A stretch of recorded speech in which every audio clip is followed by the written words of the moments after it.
جابر بن عبداللہ رضی اللہ تعالیٰ عنہ سے روایت ہے کہ رسول اللہ صلی اللہ علیہ وسلم نے فرمایا، مجھے ایسی 5 چیزیں عطا کی گئی ہیں جو مجھ سے پہلے انبیاء کو نہیں دی گئی تھیں۔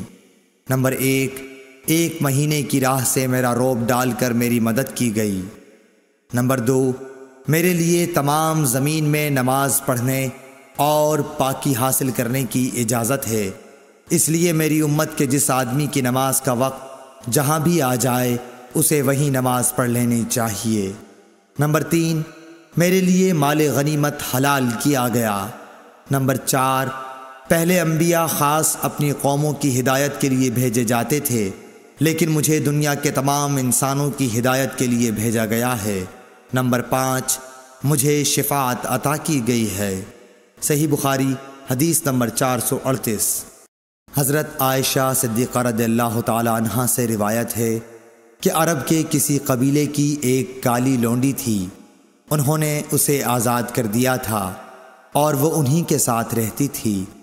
اس نے بیان کیا کہ ایک دفعہ ان کی ایک لڑکی جو دلہن تھی نہانے کو نکلی، اس کا کمربند سرخ تسموں کا تھا، اس نے وہ کمربند اتار کر رکھ دیا یا اس کے بدن سے گر گیا، پھر اس طرف سے ایک چیل گزری جہاں کمربند پڑا تھا، چیل اسی سرخ رنگ کی وجہ سے گوشت سمجھ کر جھپٹ لے گئی۔ بعد میں قبیلے والوں نے اسے بہت تلاش کیا لیکن کہیں نہ ملا، ان لوگوں نے اس کی تہمت مجھ پر لگا دی اور میری تلاشی لینی شروع کر دی، یہاں تک کہ انہوں نے اس کی شرمگاہ تک کی تلاشی لی۔ اس نے بیان کیا کہ اللہ کی قسم میں ان کے ساتھ اسی حالت میں کھڑی تھی کہ وہی چیل آئی اور اس نے ان کا وہ کمربند گرا دیا، وہ ان کے سامنے ہی گرا۔ میں نے اسے دیکھ کر کہا، یہی تو تھا جس کی تم مجھ پر تہمت لگاتے تھے، تم لوگوں نے مجھ پر اس کا الزام لگایا تھا حالانکہ میں اس سے پاک تھی، یہی تو ہے وہ کمربند۔ اس لونڈی نے کہا کہ اس کے بعد میں رسول اللہ صلی اللہ علیہ وسلم کی خدمت میں حاضر ہوئی اور اسلام لائی۔ حضرت عائشہ رضی اللہ تعالی عنہا نے بیان کیا کہ اس کے لیے مسجد نبوی میں ایک بڑا خیمہ لگا دیا گیا، یا یہ کہا کہ چھوٹا سا خیمہ لگا دیا گیا۔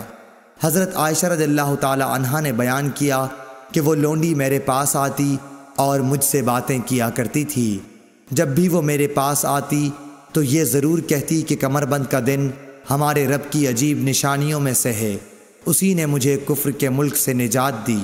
حضرت عائشہ رضی اللہ تعالی عنہا بیان فرماتی ہیں کہ میں نے اس سے کہا، آخر بات کیا ہے؟ جب بھی تم میرے پاس بیٹھتی ہو تو یہ بات ضرور کہتی ہو۔ آپ نے بیان کیا کہ پھر اس نے مجھے یہ قصہ سنایا۔ صحیح بخاری حدیث نمبر 439۔ عبید اللہ بن عمر نے بیان کیا کہ مجھ کو نافع نے بیان کیا کہ مجھے عبداللہ بن عمر رضی اللہ تعالی عنہ نے خبر دی کہ وہ اپنی نوجوانی میں جب ان کے بیوی بچے نہیں تھے، نبی کریم صلی اللہ علیہ وسلم کی مسجد میں سویا کرتے تھے۔ صحیح بخاری حدیث نمبر 440۔ سہل بن سعد رضی اللہ تعالیٰ عنہ سے روایت ہے کہ رسول اللہ صلی اللہ علیہ وسلم حضرت فاطمہ رضی اللہ تعالیٰ عنہ کے گھر تشریف لائے، دیکھا کہ حضرت علی رضی اللہ تعالیٰ عنہ گھر میں موجود نہیں ہیں۔ آپ نے دریافت فرمایا کہ تمہارے چچا کے بیٹے کہاں ہیں؟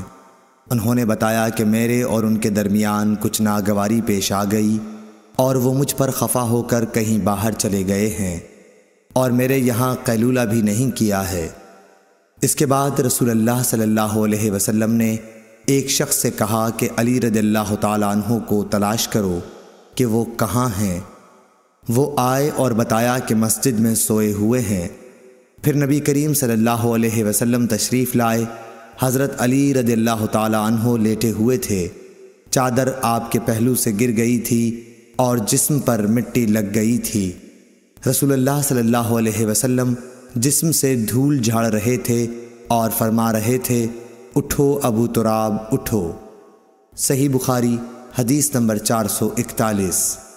ابو حازم نے ابو ہریرہ رضی اللہ تعالیٰ عنہ سے روایت کیا ہے کہ آپ نے فرمایا کہ میں نے 70 اصحاب صفہ کو دیکھا کہ ان میں کوئی ایسا نہ تھا جس کے پاس چادر ہو، فقط تہبند ہوتا یا رات کو اوڑھنے کا کپڑا جنہیں یہ لوگ اپنی گردنوں سے باندھ لیتے۔ یہ کپڑے کسی کے آدھی پنڈلی تک آتے اور کسی کے ٹخنوں تک۔ یہ حضرات ان کپڑوں کو اس خیال سے کہ کہیں شرمگاہ نہ کھل جائے اپنے ہاتھوں سے سمیٹتے رہتے تھے۔ صحیح بخاری حدیث نمبر 442۔ جابر بن عبداللہ رضی اللہ تعالیٰ عنہ سے روایت ہے، وہ کہتے ہیں کہ میں نبی کریم صلی اللہ علیہ وسلم کی خدمت میں حاضر ہوا۔ آپ اس وقت مسجد میں تشریف فرما تھے۔ مصر نے کہا، میرا خیال ہے کہ محارب نے چاشت کا وقت بتایا تھا۔ حضور اکرم صلی اللہ علیہ وسلم نے فرمایا کہ پہلے 2 رکعت نماز پڑھ، اور میرا آن حضرت صلی اللہ علیہ وسلم پر کچھ قرض تھا جسے آپ نے ادا کیا اور زیادہ ہی دیا۔ صحیح بخاری حدیث نمبر 443۔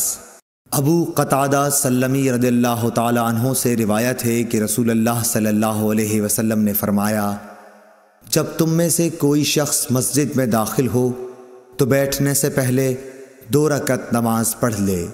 صحیح بخاری حدیث نمبر 444۔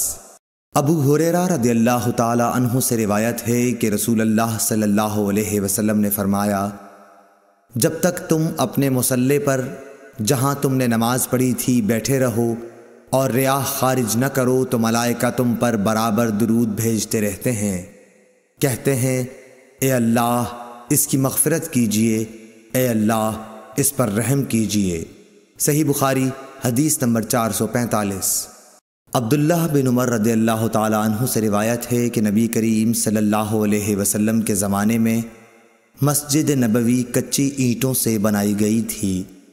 اس کی چھت کھجور کی شاخوں کی تھی اور ستون اس کی کڑیوں کے۔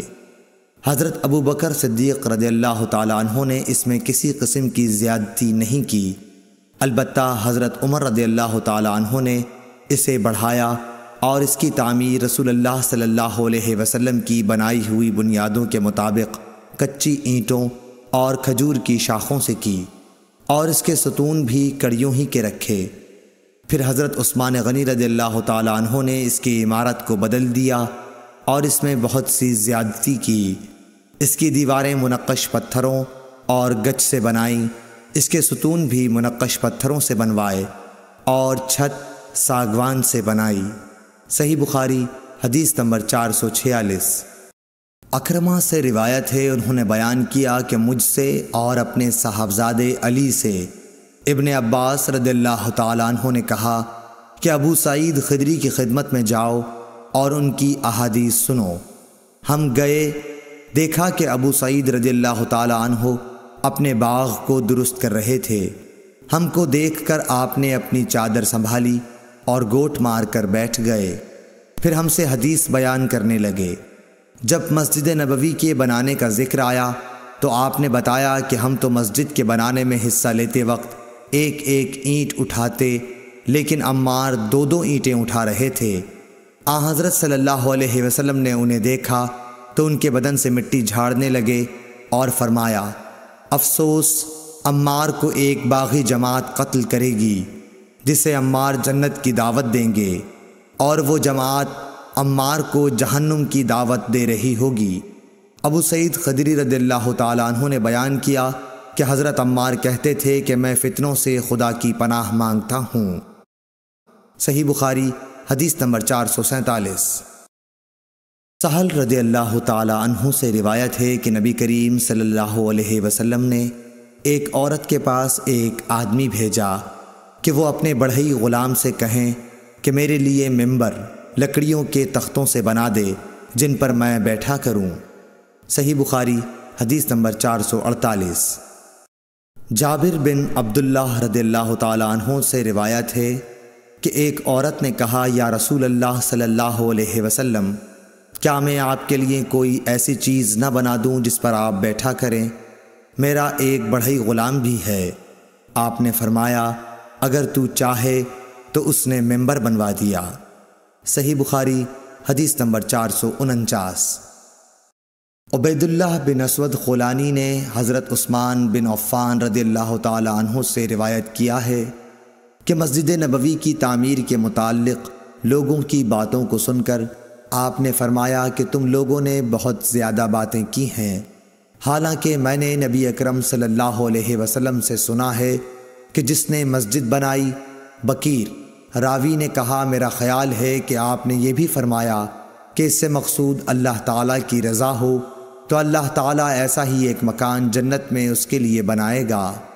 صحیح بخاری حدیث نمبر 450۔